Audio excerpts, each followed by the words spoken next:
Welcome, Jodi. Thank you so much for being here. Thank you. Awesome to be with you. And hello, everybody. Excellent. Welcome to my YouTube channel. So, Jodi, we've met before, and in, I was really interested in that. I haven't met anyone like you, to be honest. And I would love for my audience to understand exactly who you are, what you do. So, tell me more about yourself. Wow. Gosh, people say I am not from this planet, so there's a lot of things I guess I can say about. Wow, wow. It is a huge question. There's so many people that say you have to niche to follow a specific crowd, and I'm like, no, don't put me in a box. Anyway, what I do is I love to help make the world a better place and reduce suffering in the world. And I do that through many different forms. One of the things I do are, for example, soul contract readings, which really explains for people, who am I? What am I here to do? And why does shit happen? And how to mitigate that. So it's based on names, and birth name are foundational. All other names can change things in your life, especially people who get married, changing names. But it reveals your specific karmic patterned challenges to transmute into gifts, your soul talents, soul goals, and soul purpose. So it provides a mission statement in your life. And also, when things happen in patterns and sometimes you can't quite name it, this really helps to specify it. I can also identify synergies and clashes between people. So that's parents and children, that's relationships, partnerships, and coworkers. And I optimize business related names too to make sure they're energetically attractive instead of repellent. And then I also do healing modalities that work like an exorcism. So, from trauma, any sort of imbalance, physical, mental, emotional, spiritual, addictions, attachments, subconscious ego programs, energetic interference, all the woo. So, however, I also, how I describe it, I have a left brain, right brain, and beyond brain. That's the psychic stuff. I have a background in a lot of different things. So, from making festivals and events, forming arts background, running an entrepreneurs group. I have a legal background. I graphic design, film, video, and lots of civic engagement projects to bring people together to work on community issues, for example, to raise awareness about certain issues.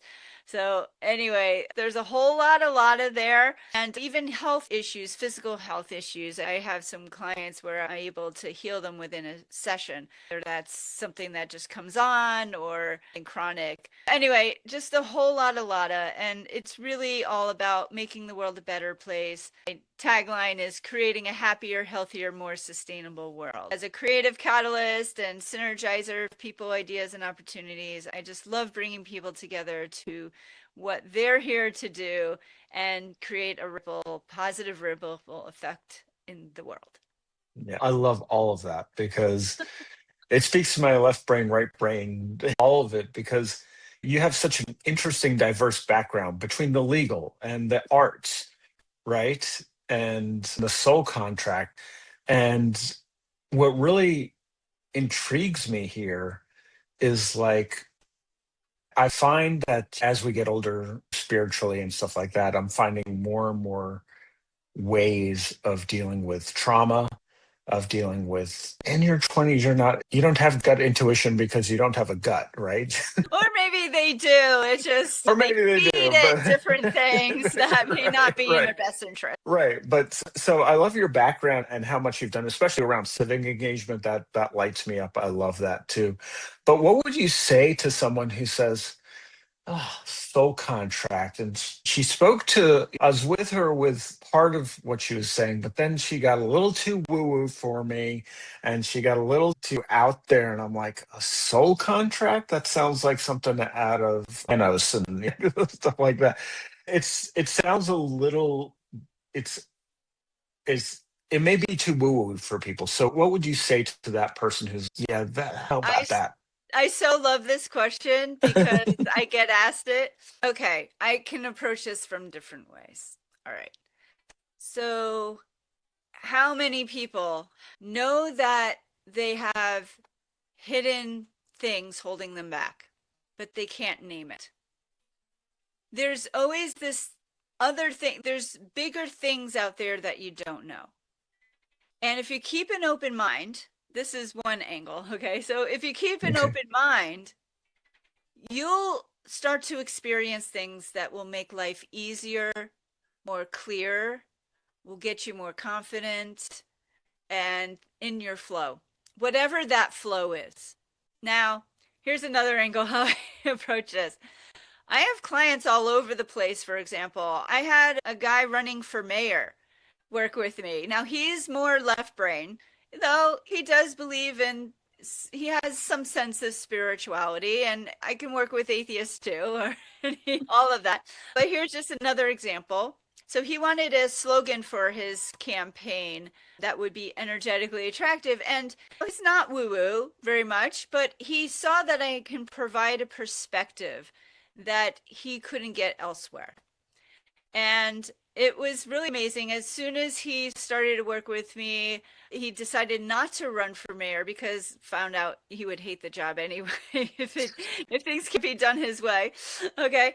But he's also an executive coach and venture capitalist. He supports startup companies, especially for women and BIPOC cultural diversity. So it's really interesting that even he saw that there's opportunity to learn something different. So I ended up creating a slogan for his executive coaching. And I have worked with an electrician, for example, who wants to create a community, because I also was an executive director of a co-housing organization, so I'm familiar with that as well. And people who work all sorts of different things. A retired attorney who has gone through therapy throughout her whole life, and just halfway through the first soul contract readings, she requested more sessions because it revealed more to her than all her therapy combined. The soul contract readings in particular are, I heard it's more accurate than astrology and design and therapy, but it's also because I have all these life experiences that I incorporate in, and I love helping people create structure. So that's where, or connect the dots in their life. So if they have certain interests, but they don't know how to put it together, that's something I love to help people do. And I also have a saying, I've been a webinar junkie, so you don't have to be. Learning how to do all the online business, so many things that I've learned that I can also help someone get to their next level and be their best selves.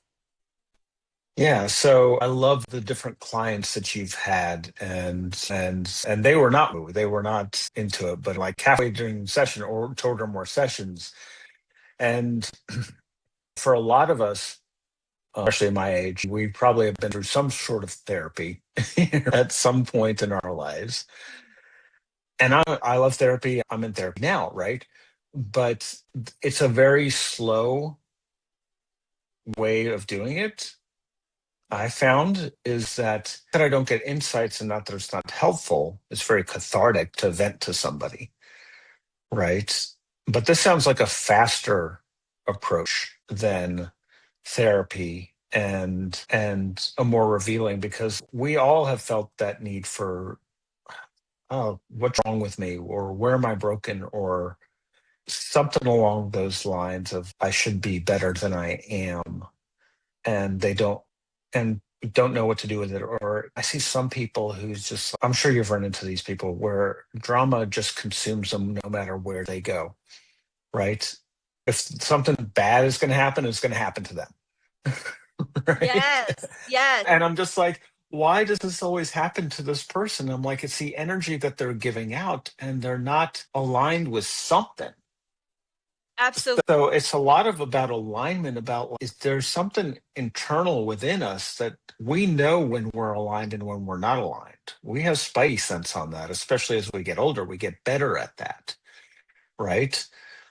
But I've made several missteps in my life that I was just like, oh, that was, of course, that was out of alignment. What are you thinking? And so it sounds like this is what it gets to, is it finds out, is that a fair way of saying it? It finds out what you uniquely are qualified where your unique alignment lines, alignment aligns.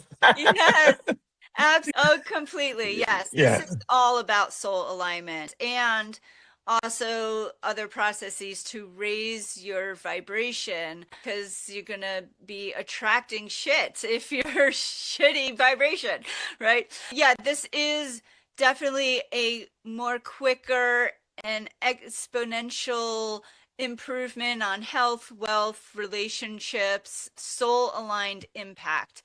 And absolutely, I found this to be the most clarifying tool that, and there's many tools out there, and there are a lot of great tools. And I just personally found that even for my clients, people I work with, they get such aha moments and such clarity and, oh, this makes sense. Oh, this is why I've been having the problems. And then they know, because I go through also what can they do to change that or stop that from happening so they don't have to relive those lessons, those life lessons, or when they comes again, they know what to do so they can get through it more quickly. It just makes things make sense and gives a soul map, a road map for, like I said before, the biggest questions in life. Who am I? What am I here to do?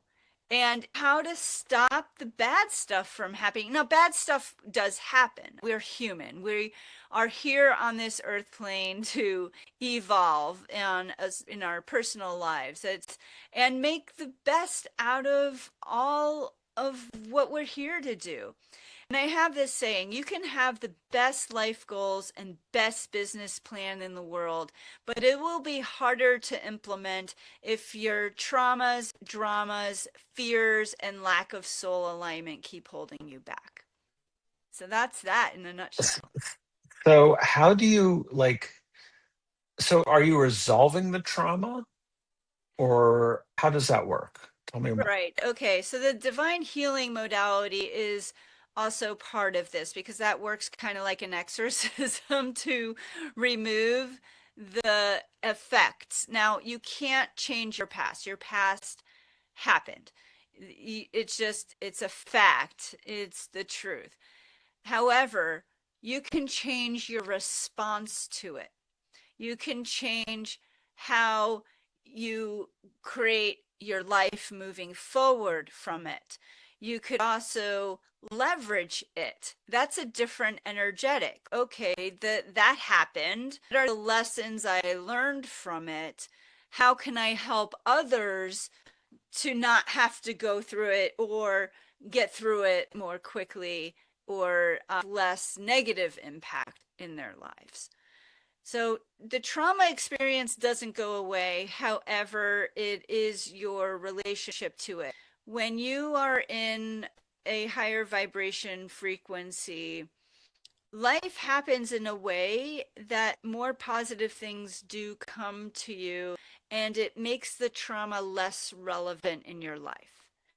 This isn't like law of attraction only. You do take action to the with the attraction.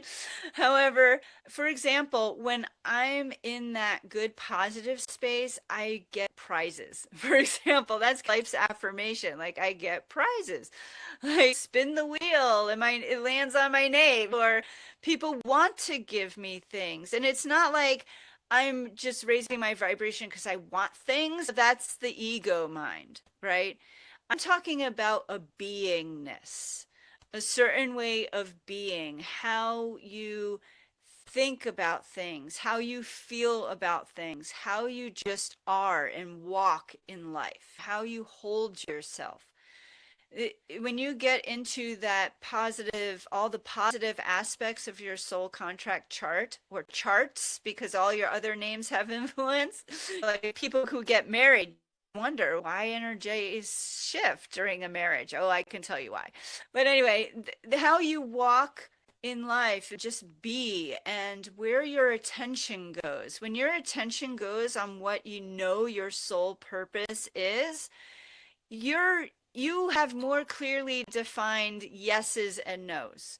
When you say a yes to something, you're saying no to a something else, and vice versa. And that might be setting clearer, safer boundaries, for example. When you know, for example, in your soul contract, what the negative aspects are, you learn to say no to those things. And what is in soul alignment? And things do get easier, more joyful. So I have a resume of traumas. Okay. I can probably relate to just about every trauma out there. But I know I'm here to teach from my experiences. That specifically is in my soul contract.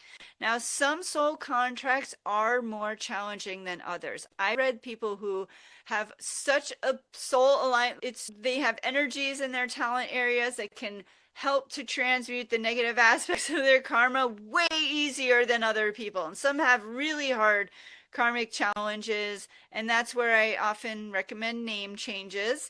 There's also still, even the people who know their purpose, I'm clear, I'm doing what I'm doing, there still might be some challenges. Or maybe you need just a little affirmation, or confirmation is the word, to say, yes, this is really what it is. And here's something I might pay attention to, or maybe I just need a little business tweak idea, that's something's a little stuck, and that's where I help the unstuckness, or boosting confidence, or yeah. So it's really interesting. You can see a lot about people's lives within people's charts.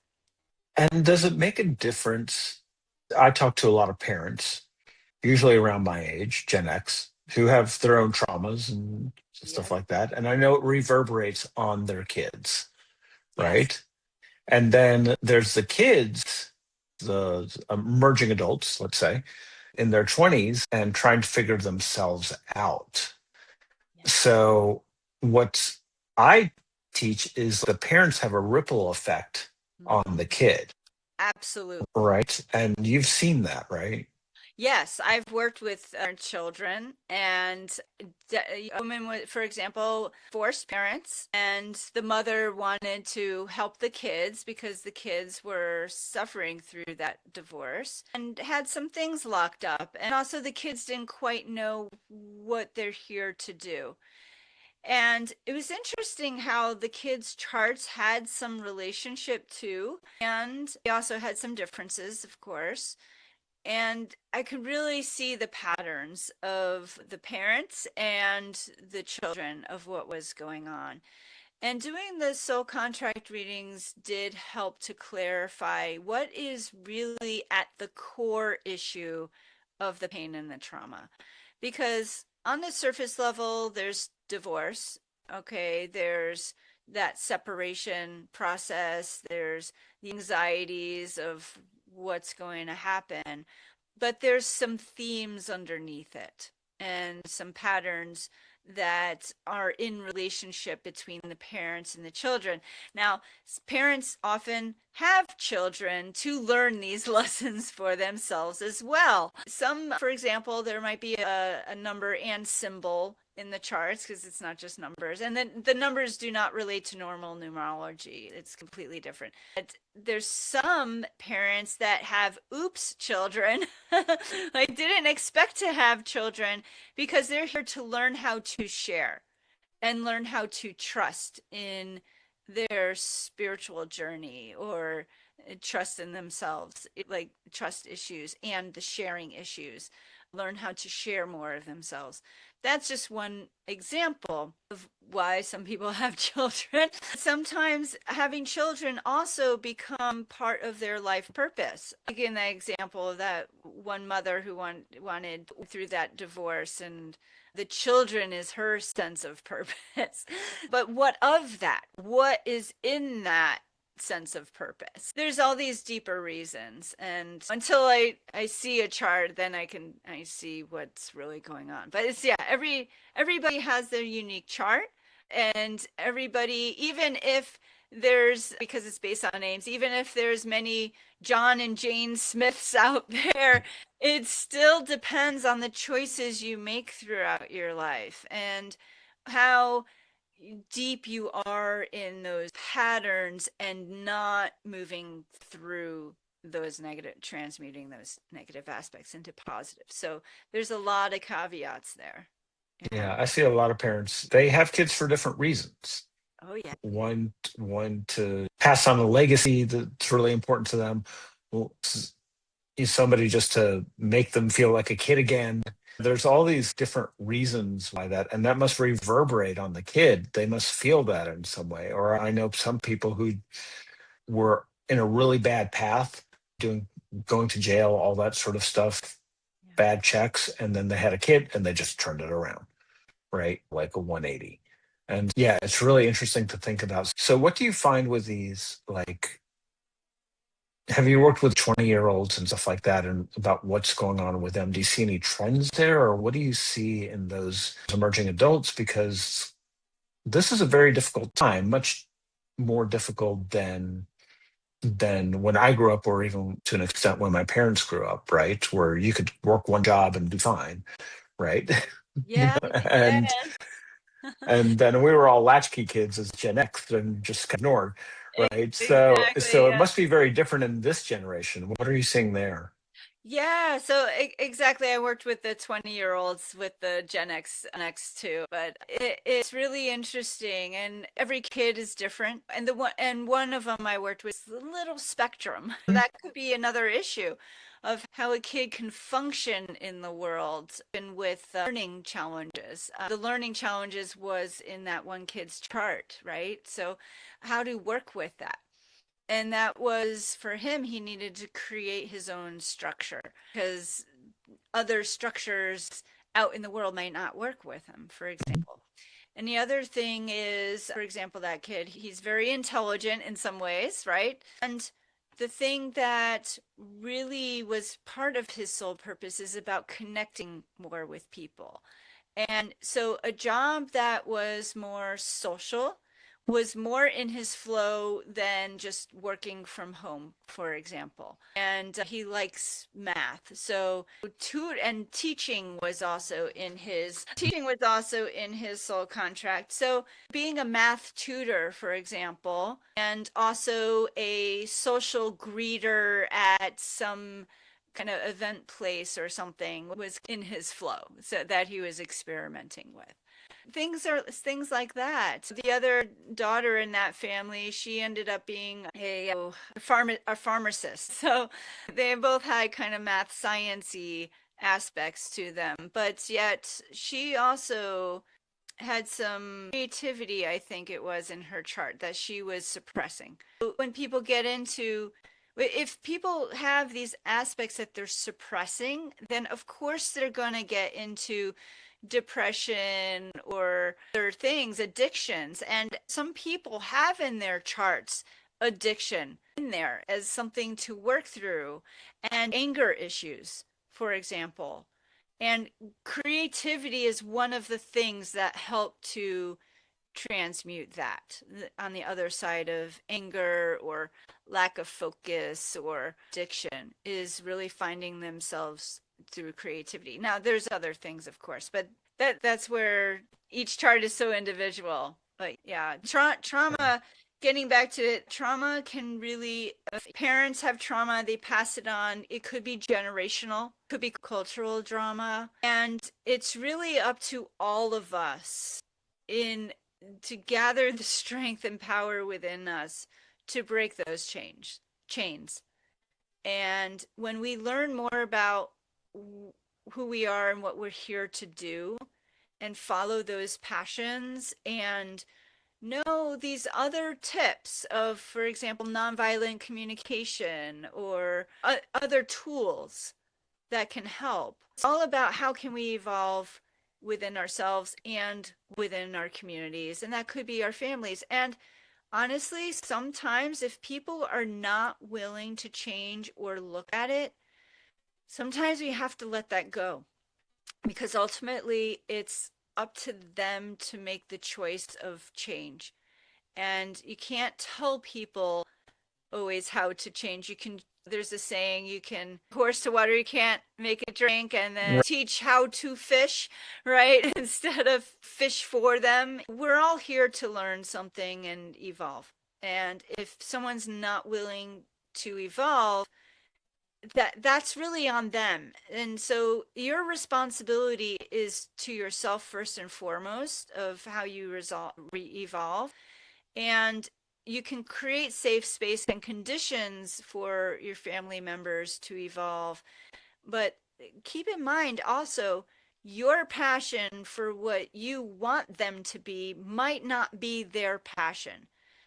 Some parents want their kids to be doctors and lawyers because they think that is going to be the best job in the world. But maybe they're an artist. And yeah, it can be hard to make an income as an artist. However, if that's nurtured, I just spoke with someone who is a talent agent, became a talent agent because they got her daughter to sing with Gladys Knight because that was her passion.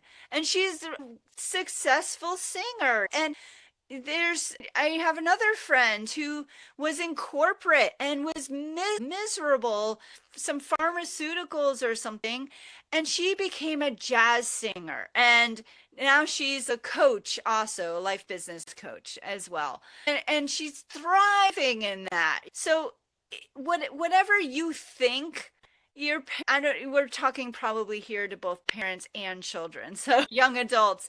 So it's really about, again, knowing yourself, and really, if you feel this draw, this like, I know I need to do something, I don't know how yet, but I feel this tug, this leaning in, this energize, this something is lighting me up. That is a huge cue. Lean into that fully as much as you can, because when you start committing to a yes on that, the universe starts to provide. It gives you people showing up in your life to show you how. And resources start coming in. But it's committing to that yes that is in alignment, soul alignment with your vibration. And whether it's parents saying they want you to be something, or your kid and feeling obligated to what your parents say, you have to go with that burning desire. And as long as it's a healthy choice, you don't want to go out drug dealing saying, oh yeah, that's my yes. No, that's not a good thing. So there are other things out there, and part of it is just explore. Sometimes you don't know what you don't know, but you don't know until you stumble into it. But even just having that open yes of, I'm open to it, I'm open to receive, then you might stumble on something.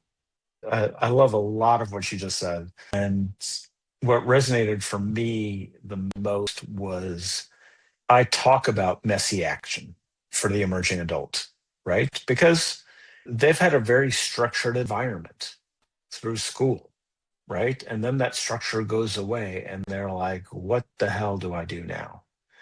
And I can't tell you how many parents I've talked to who just said, my kid just stays in his room and plays video games. It's just, they're just misaligned. They're not lazy. They're not unmotivated, but they don't know how to make that first step. And what I tell parents is, listen, you didn't know what flavor ice cream that you liked until you went to the ice cream store and tried a whole bunch, right?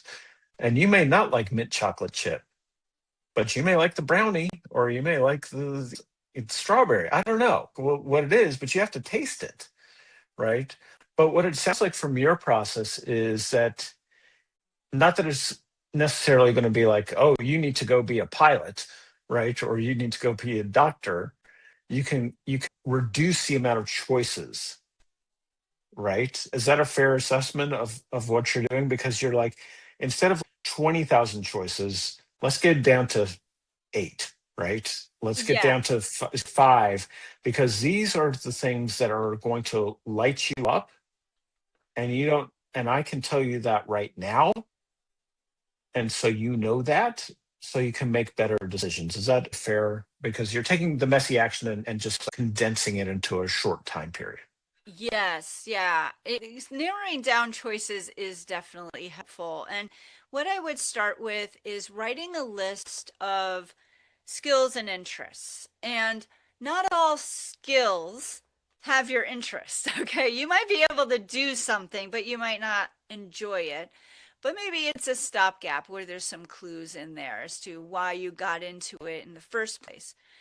And I would rate them. It could be things you like to do, like writing or referring people to something. Or maybe it's just, okay, let's take video games. Okay, because two sides to this. One, it could be an addictive substitute for not facing yourself, okay? Mhm. Or it could be an addiction because there is some social element with some of these games. There's a common goal of attack this team or force or whatever. It can be violent or it can be there's some games that maybe there are some strategy and things. So what about the games do you like? Is it the social element? Is it the common goal? Is it the mystery? Is it the adventure? Is it the imagination? Is it the graphics? Because there are some game players who end up being game designers. That could be a career. Or if it's about bringing community together, how do you do that in real life? Now, that might be scary to someone who's immersed in only the digital world because they're unpracticed in socializing. However, maybe there's other income producing engagements. Okay. So, along with the skills that and interests that could be tangible or intangible, like they don't have to be a physical thing. I can do coding or like to make pottery. They could be social skills or what have you.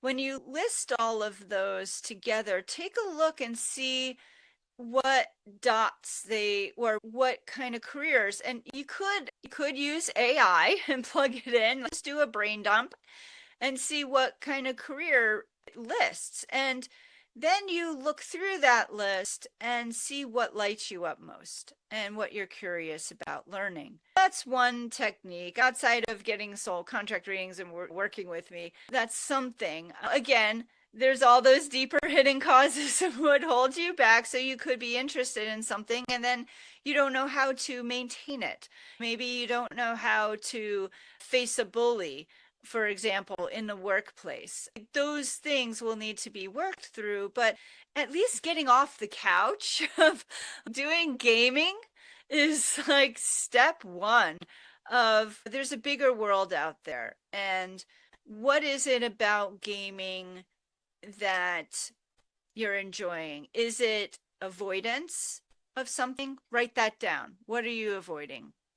Really take a look at it because the here's another thing, what you feel you can heal. So when you're facing your feelings on something, then you can address it.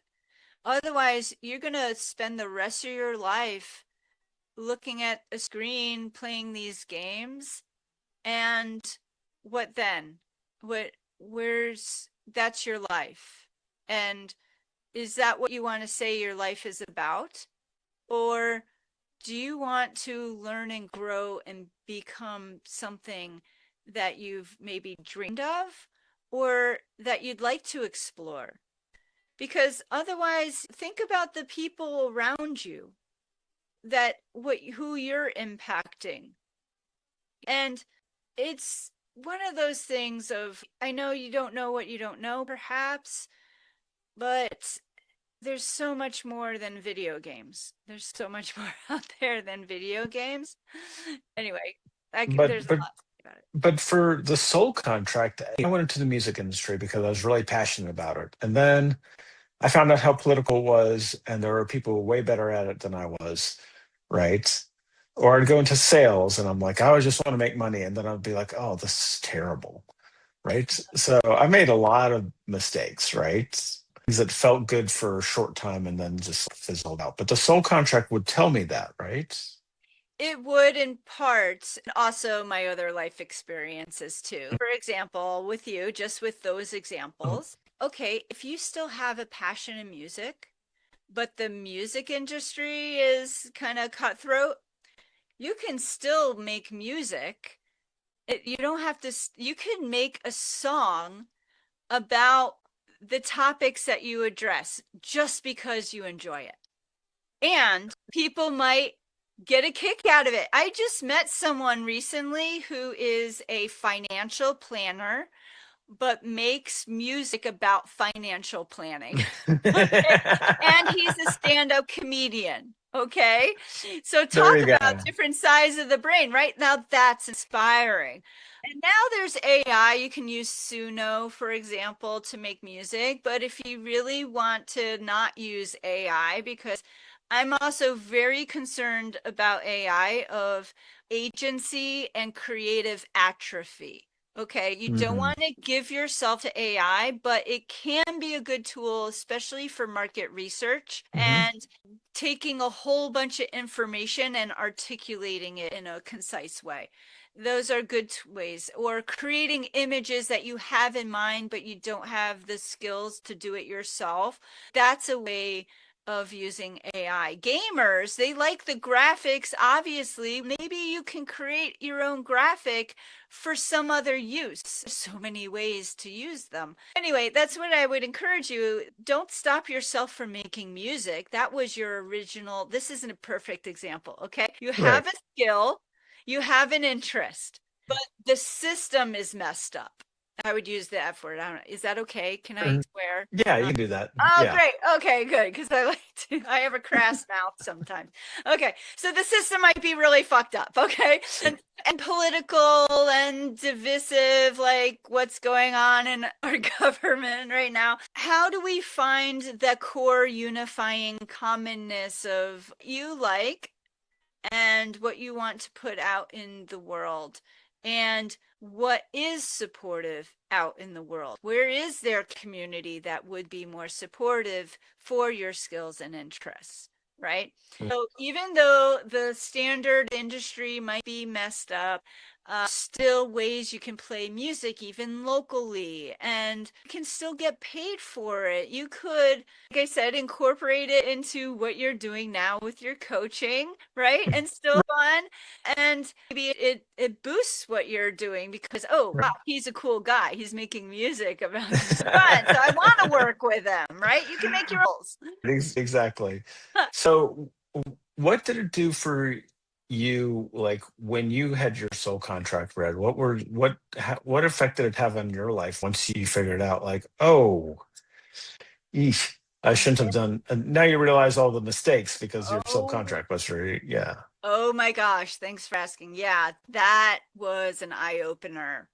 One, I realized I was in a relationship that was karmic that I had to work through. Mm, And I ended up leaving that relationship because he had things in his chart that were clashes, like exact clashes, the energetics, and some dichotomy. For example, he had these dragon energies that could either be overpowering or victim, and it could be swapping both. He was very much in the victim role. And everything's happening to him, against him, world's against him, and blaming the world, right? And that dragged my energy down. And we both had in our charts codependency. Oh gosh. Wow. And there was a lot there to work through, and emotional resiliency. I had to also learn emotional resilience. And on the other side of the codependency, I had to create my own structures of truth. So there was a lot of lessons in there. Then sometimes these lessons show up again. My next relationship, because I didn't quite fix it, had the thing, and that's where I got into the legal stuff. I was building a startup company, and that was all about making the world a better place. And I thought I was meeting my business partner, but he was involved with legal matters, and that's where he convinced me it was the highest, best use of my time and energy to learn law to protect myself in business. I didn't know what I was getting into. It's a long story, but I was in a relationship that I didn't know was abusive. like a frog in boiling water, and also just the legal system. There's a lot of corruption and incompetence within it. Anyway, he passed away. Oh, that was another life lesson. There's life lessons, death to life in my chart as well. That's with people who pass on, but also it's cycles, learning about that. And I was managing 11 cases by myself, including 2 malicious prosecutions because we discovered racketeering. So I had the threat of prison over my head for 6 years. Yeah, talk about that. That's only some of the trauma stories I've had. Right. So anyway, no attorney would help. They said I knew more about law than I did or needed $100,000 retainer, and with no guarantees. So I had to unwind all that, walk away from a lot. So yeah, but I know what it was in my soul contract. I'm like, there it is again. I messed up. I know what it is. And now I'm back on my passion purpose path because I strayed from. So that's the thing. When you stray from your soul alignment, you get your ass kicked. And woo, I got a whooping. So And nobody wants that, right? But nobody I think wants. it's just interesting. Like, this could have saved you a lot of time, right? If you took it seriously and being like, this is not that. This is, my soul contract says this, and he's telling me to go this way. I should have listened to him. And it just sounds like a soul contract saves people a lot of time, A lot of time, a lot of energy, potential effort. danger. Yes, a lot of effort, all of that. And if I listen to my soul contract and my intuition, that's another thing. Mhm. Okay, now I've been more discerning and trusting of my intuition. But yeah, all of that can be resolved a lot more quickly and easily.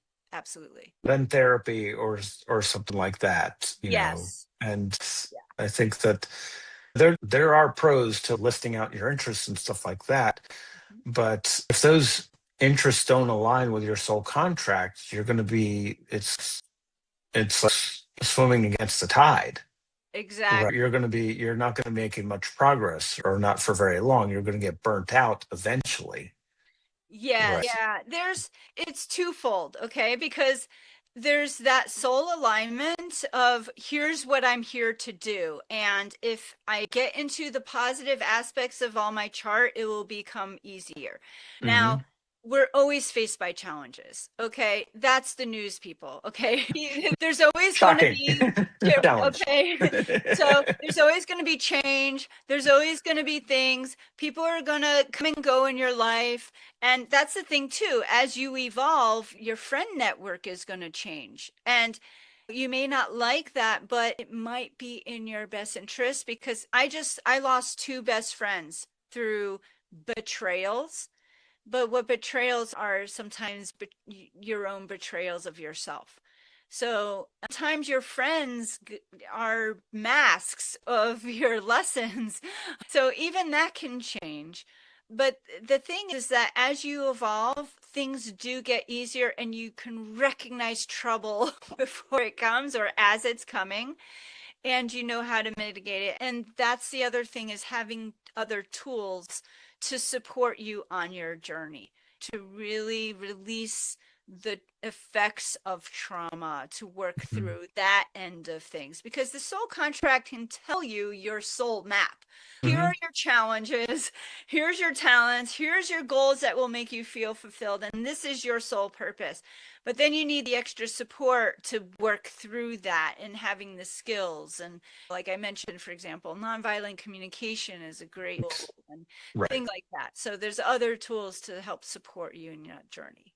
This has been a wonderful discussion. I've gotten so much out of it, and it opens my eyes to a whole new world, because I never knew that this existed before I met you. Honestly, I had no idea. Wow. Right? I've heard of astrology. I've never heard of a soul contract. I'd never heard that this is something that can literally take years, decades off of people's learning curve about themselves, right? Yes. Oh, And that's the benefit of it, is you can really learn about yourself in a short period of time, rather than trial and error and trying to figure it out and being in bad relationships and things like that. So I love this conversation, Jodi. Thank you so much for being on my channel. And how can people reach you if they want to get in touch? Oh goodness. Yeah, my tech systems are currently a mess, so it's a little challenging. However, I encourage people to find me on Facebook and message me there, and LinkedIn. Message me there. And I know if you don't have the paid program of LinkedIn, you can't message right away. So hopefully I see your invitation accepted, and then tell me where you found me. And you could also reach out to Evan and let me know. And I'm a little hesitant to give my email out just because my email's still a little messy too. And a flood of email would be a little challenging to handle. But let's start with Facebook and LinkedIn, and otherwise reach out to Evan, and I'll be in touch with Evan, and we'll figure out a way for you to get plugged in. Okay, yeah, we'll put all the links down below so Yeah. everybody knows it. Thank you so much, Jody. It's been a pleasure talking to you. Yeah, time And flies when you're having fun. Gee, I know, wow. right? It's been a pleasure. Absolutely. Yeah, thanks, Jody. Thank you. I wish everybody out there to get into soul alignment, become their best self, make a positive impact in your world, even if it's starting from within yourself. It has a ripple effect. So live your legacy, love your life, and let's go. Couldn't have said it better myself. Thank you. Okay.